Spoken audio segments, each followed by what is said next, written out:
जालना जिल्ह्यातील भोकरदन शहरात महिला बचत गटाच्या तब्बल 9 लाख रुपयांच्या रोकडीवर अज्ञात चोरट्यानं डल्ला मारल्याची धक्कादायक घटना जाफराबाद रोडवरील रत्नमाला लॉन्स परिसरात घडली। बँकेतून रोकड काढल्यानंतर अवघ्या काही मिनिटात वाहनाची काच फोडून पैशाची बॅग लंपास करण्यात आली।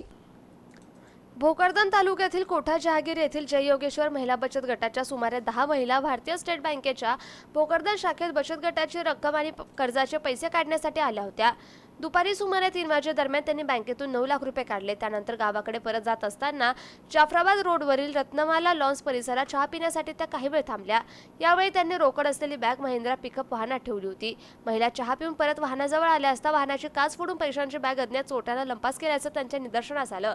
कष्टाने जमा केलेली लाखो रुपयांची रक्कम चोरीला गेल्याचं लक्षात येताच महिलांनी घटनास्थळीच आक्रोश केला। परिसरातील नागरिकांनी चोरट्याचा शोध घेण्याचा प्रयत्न केला, मात्र तोपर्यंत आरोपी पसार झाला होता।